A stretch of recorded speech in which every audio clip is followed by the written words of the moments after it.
Guys हम बात करने वाले हैं क्लास 8 का मैथ से और ये चैप्टर नंबर 11 है जो ग्राफो यानी कि आलेखों से परिचय। ये मैथ से ठीक है जो आपके 28 जून को आने वाला है और ये बहुत ही ज़्यादा वीवीआई यानी कि मोस्ट इंपॉर्टेंट क्वेश्चन जो है और ये मैं आपको बता रही हूँ ये 3 नंबर में पूछा जाएगा और 5 नंबर में पूछा जाने वाला प्रश्न जो है ये आपको इसी चैप्टर से देखने को मिलेगा। अगर आप चाहते हो तो यहाँ से 8 से 10 के बीच में आप जो है नंबर स्कोर कर पाएंगे इस वीडियो के माध्यम से। सो वीडियो आपके लिए काफ़ी इंपॉर्टेंट होने वाला है और यहाँ से जितने भी क्वेश्चन जो है वो बहुत ही ज़्यादा इंपॉर्टेंट है। इस क्वेश्चंस का आंसर के साथ आपको पीडीएफ चाहिए तो ज़रूर टेलीग्राम को ज्वाइन कर लीजिए, लिंक डिस्क्रिप्शन में है। इसके अलावा मॉडल सेट भी चाहिए होंगे तो प्लेलिस्ट को चेक करें। साथ ही साथ अगर आप चैनल पर नए हो तो चैनल को सब्सक्राइब करें और दोस्तों को ज़्यादा से ज़्यादा शेयर करना, ठीक है।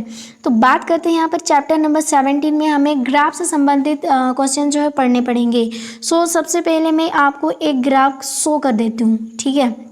इसको हम लोग बोलते हैं वाई अक्ष और इसको हम लोग बोलते हैं एक्स अक्ष, इसको हम लोग बोलते हैं एक्स डैश अक्ष और इसको हम लोग बोलते हैं वाई डैश अक्ष। और ये जो मैं यहाँ पर जो दोनों क्रॉस पॉइंटिंग हो रही है यानी कि एक दूसरे से क्रॉस कर रहे हैं तो ये हो जाएगा आपका मूल बिंदु और मूल बिंदु यानी ओरिजिन जिसको बोलते हैं और इसका निर्देशांक हमेशा 0 0 होता है। और आपका मैं बताऊँ यहाँ पर इस घर में दोनों ही घर जो है प्लस प्लस मिलेंगे, चाहे वो एक्स हो चाहे वाई हो, इसीलिए इसको फर्स्ट क्वाड्रेंट कहते हैं। दूसरी बात यहाँ पर पहले आपका एक्स आएगा उसके बाद प्लस आएगा, सॉरी माइनस आएगा उसके बाद प्लस आएगा और इसको हम लोग कहते हैं सेकंड चतुर्थांश यानी कि सेकंड क्वाड्रेंट। उसके बाद इस घर में दोनों के दोनों माइनस होंगे और ये हो जाएगा थर्ड क्वाड्रेंट। उसके बाद इस घर में पहले माइनस होगा, सॉरी पहले प्लस होगा उसके बाद माइनस होगा और ये हो जाएगा आपका फोर्थ क्वाड्रेंट। सो आप पूछोगे नहीं ये माइनस माइनस प्लस प्लस क्यों दे रहे हैं। सो मैं बताऊँ गाइज जो ग्राफ्स होता है उसमें दो चीज़ें होनी ज़रूरी है, एक एक्स और एक वाई। एक तो हम लोग बोलते हैं एक्स को यानी कि एक्स अक्ष इसको बोलते हैं वाई अक्ष, और एक्स को ही बोलते हैं कोटि और वाई को हम लोग क्या बोलते हैं यानी कि मतलब कि ये दोनों हमें एक तरह से यहाँ पर आपको समझना है कि ये जो ग्राफ्स यहाँ पर बताने वाले हूँ इस घर में दोनों अगर प्लस रहेगा तो फर्स्ट क्वाड्रेंट पे रहेगा यानी एक्स पहले हमेशा आता है। सो एक्स वाला प्लस वाई भी प्लस हो जाएगा, इसमें एक्स माइनस हो जाएगा वाई प्लस रहेगा, इसमें दोनों एक्स भी और वाई भी माइनस होंगे, इसमें पहले एक्स प्लस होगा और वाई माइनस होगा। सो एक एक करके यहाँ पर ग्राफ्स में आपको मैं बताऊंगी। पहले ये छोटे छोटे क्वेश्चंस को पढ़ लेते हैं। यहाँ पर बोला एक्स अक्ष किससे कहते हैं, तो एक्स अक्ष किससे कहते हैं ये लो देखो, ठीक है हमने बनाया। कार्तीय तल में किसी बिंदु की स्थिति निर्धारित करने वाली क्षैतिज रेखा को एक्स अक्ष कहते हैं। ये जो सूता हुआ रेखा है आप देख पा रहे होंगे, ये जमीन पर जो ये सूता हुआ इसी को कहा जाता है एक्स अक्ष, ठीक है क्षैतिज रेखा। और जो खड़ी है ऊर्ध्वाधर, इसको ऊर्ध्वाधर बोलते हैं और ये आपका वाई अक्ष कहा जाएगा, जैसे यहाँ पर आप देख पा रहे होंगे, ठीक है। सो यहाँ पर क्या दिया है कि वाई अक्ष किसे कहते हैं, तो कार्तीय तल में किसी बिंदु की स्थिति निर्धारित करने वाले ऊर्ध्वाधर रेखा को वाई अक्ष कहते हैं, वही चीज़ लिखा हुआ है। उसके बाद यहाँ पर बोला है मूल बिंदु किसे कहते हैं, तो ये लो हमने बनाया, यहाँ पर हमने बताया था जो इसी को मूल बिंदु कहते हैं और यहाँ पे निर्देशांक जो है हमेशा 0 0 होगा। सो वही चीज़ बोला अक्षों के यानी कि अक्षों के प्रतिच्छेद बिंदु को ही मूल बिंदु कहते हैं। देखो अक्षों यानी एक्स अक्ष वाई अक्ष एक दूसरे से प्रतिच्छेद हो रही है, यहीं पे इसी को मूल बिंदु कहा जाता है। आगे भुज किसे कहते हैं, देखो भुज और कोटि किसको कहते हैं। सो यहाँ पर समझ लो यहाँ पर बोला भुज किसे कहते हैं, वाई अक्ष से किसी बिंदु की दूरी को भुज कहा जाता है, यानी कि एक्स यानी वाई से अगर हम देखेंगे एक्स तो एक्स को क्या कहा जाता है भुज और वाई को कोटि कहा जाता है, ठीक है। तो एक्स अक्ष से किसी बिंदु पर दूरी को हम लोग क्या कहते हैं मतलब कि भुज। आप धीरे धीरे समझेंगे यहाँ पे देखते हुए, ठीक है। आगे कोटि किसे कहते हैं, तो एक्स अक्ष से किसी बिंदु पर दूरी को ही कोटि कहा जाता है।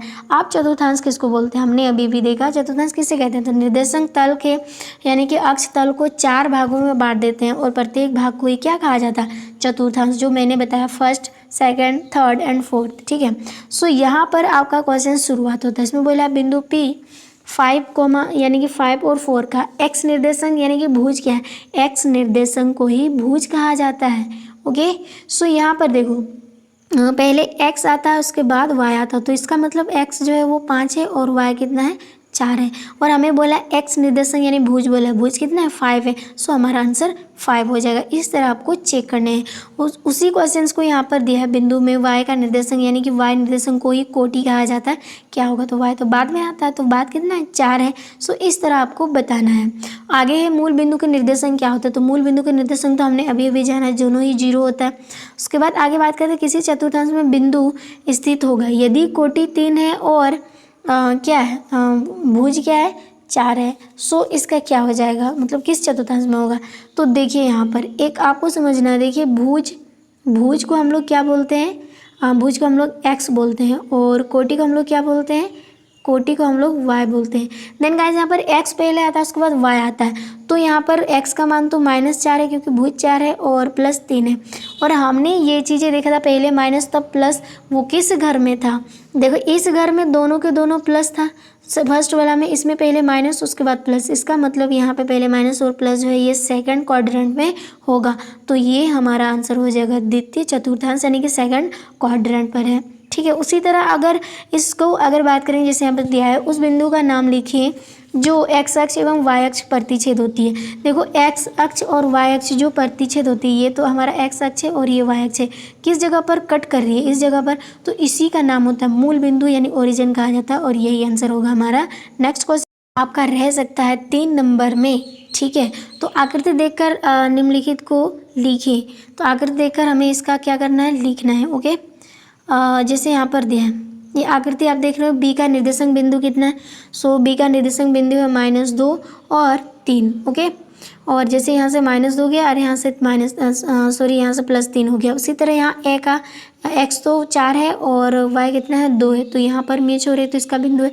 उसी तरह अगर आप नीचे देखते चलें तो नीचे में हमें देखने को मिलेगा सी x का मान -है और y का मान -4, तो ये इस जगह पर मिल होती है जो सी निर्देशांक बना रहा है। उसी तरह यहाँ पर x का मान 5 है और y का 4 है, तो ये डी निर्देशांक हो जाएगा। सो यहाँ पर जो हमें क्वेश्चंस दिया इसका आंसर देना है। यहाँ पर हमें बोला है डी का निर्देशांक बताओ, तो डी का निर्देशांक हमने अभी अभी जाना क्या है 5 और -4, तो यहाँ पर वही आंसर दिया है डी का 5 और -4 होगा। उसके बाद हमें 2 नंबर में क्या दिया है, 2 नंबर में हमें दिया निर्देशांक -2 और 3 द्वारा पहचाना गया बिंदु क्या है। तो -2 और 3 द्वारा पहचाना गया बिंदु यहाँ पर है और वो बिंदु क्या है, बी है। सो इसका आंसर हो जाएगा वो जो पहचाना गया बिंदु क्या है, बी है। इस तरह आपको दिखाना है। उसके बाद 3rd नंबर में बोला है बिंदु ए का भुज बताओ, कोटि नहीं ओनली भुज, और हम जानते हैं भुज को ही x कहा जाता है। तो बिंदु ए में x बराबर 4 इसी को भुज कहते हैं और y बराबर 2 इसको कोटि कहते हैं, और हमें भुज बोला इसका मतलब बिंदु ए में भुज जो है वो 4 होगा।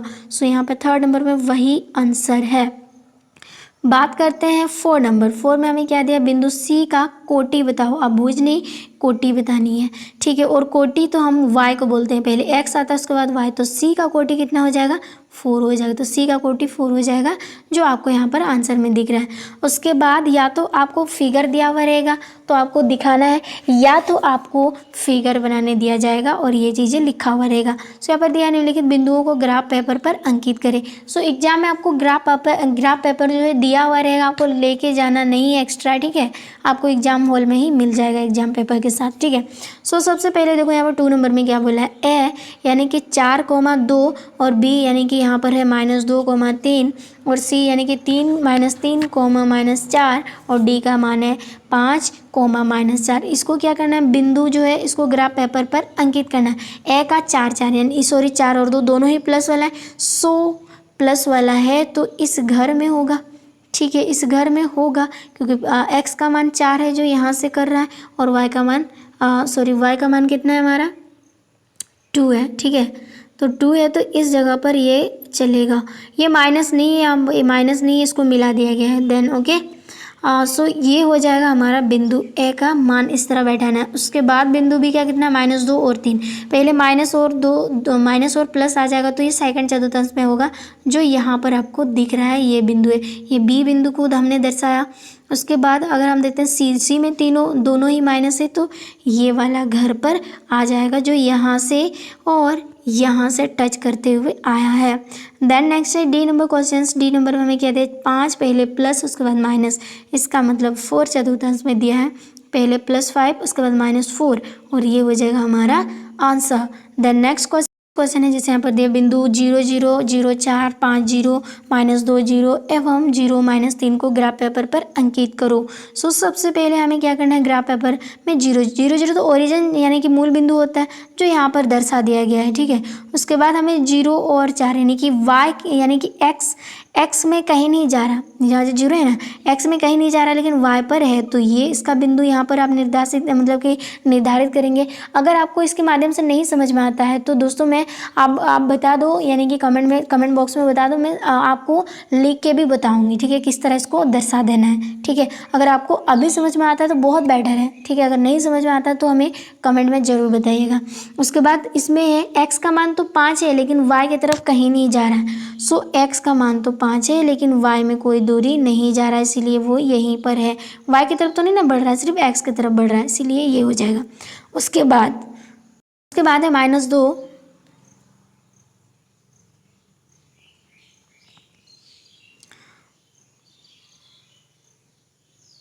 उसके बाद है -2 और 0, यानी कि -2 और 0 वो सेकंड क्वाड्रेंट पर होगा इस जगह पर, ओके। उसके बाद आपका 0 और -3, 0 और -3 जो कि इस जगह पर होगा जो आपको दिख रहा है। x की तरफ तो नहीं बढ़ रहा है लेकिन y में -3 तक आ गया है, तो ये आपको दिखा देना था। उसके बाद 4 नंबर क्वेश्चन है जो हमें यहाँ पर दिया है, इस बिंदु को अंकित करना है ग्राफ पेपर पर। सबसे पहले देखो ए पर 7 और 2 यानी दोनों ही प्लस वाला घर है। सो 7 और 2 x में 1 2 3 4 5 6 7, यहाँ पर 7 है तो हमने 7 और इधर से 1 2 2, तो ये घर ये हो जाएगा आपका हमारा बिंदु फर्स्ट वाला, ये आंसर हो जाएगा। उसके बाद है हमारा 5 और 6, यानी x जो है 5 और y को 6 तक चलना है, x में 5 तक, ठीक है। तो यहाँ पे देखो 1 2 3 4 5, x में 5 तक और y में 6 तक चलना है। 1 2 3 4 5, यहाँ पर 6 है तो ये हो जाएगा इसका बिंदु। उसके बाद बात करते हैं यहाँ पर उसके बाद क्या है, -4 और 6, -4 और 6 सेकंड क्वाड्रेंट पर x की मान देखेंगे तो -4 और y की देखेंगे तो 6, कहाँ पर है, इस जगह पर। अब इसको और इसको ग्राफ पेपर में मिला देना है जो यहीं पर दिख रहा है। नेक्स्ट है यहाँ पर -2 और -5 यानी कि थर्ड वाला क्वाड्रेंट पर आएगा। x का मान -2 कहाँ पर है, यहाँ पर, और y का -5 कहाँ पर है, इस जगह पर, ठीक है। तो हमें क्या करना है, इसको और इसको मिला देना है और यहाँ पर उस बिंदु का नाम लिख देना है, ठीक है। आगे निर्देशक मतलब लिख देना है। आगे है 4 और 5 यानी कि दोनों ही प्लस वाला है। x का 4 यहाँ पर है, x का 4 और y का 5 कहाँ पर है, यहाँ पर है। अब इनको और इनको मिला देना है और यहाँ पे निर्देशक लिख देना है, ये आंसर हो गया। उसके बाद हमें बोला है 2 और -6, 2 और -6 फोर्थ क्वाड्रेंट पर होगा। x का मान 2 यानी कि यहाँ और y का 6 यानी कि यहाँ। अब इनको मिला देना है और यहाँ निर्देशक बिंदु लिख देना है, तो ये हो गया इसका आंसर। उसके बाद 5 नंबर क्वेश्चन से निम्नलिखित बिंदु को ग्राफ पेपर पर अंकित करें, यानी कि आपको इस तरह दिया हुआ रहेगा और ग्राफ पेपर पर आपको अंकित करना होगा, ठीक है। 0 5, सबसे पहले 0 5 देखिए x की तरफ तो नहीं बढ़ रहा है, y की तरफ 5 तक है, तो ये इसका निर्देशांक हो गया। दूसरी यहाँ पर कितना, -6 और 0, पहले माइनस उसके बाद 0, x की तरफ -6 में आ गया लेकिन y नहीं बढ़ रहा, सो ये हमारा निर्देशांक हो जाएगा। आगे बात करते हैं 0 और -6, पहले 0 उसके बाद -6, ठीक है।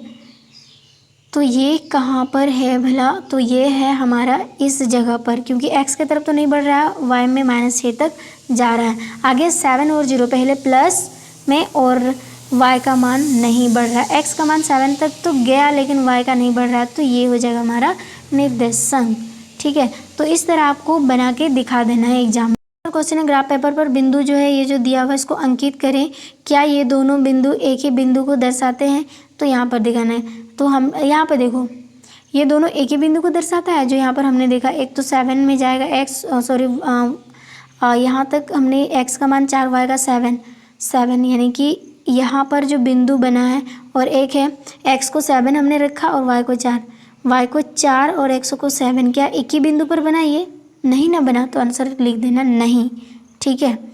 तो आगे जैसे यहाँ पर हमें दिया ग्राफ पेपर पर इसको अंकित करना है, क्या ये सभी बिंदु एक ही सरल रेखा है। सो देखते हैं, ए का 2 और 4 है, ए कितना होना चाहिए 2, यानी x का 2 और y का 4, यहाँ पर आ गया ए बिंदु।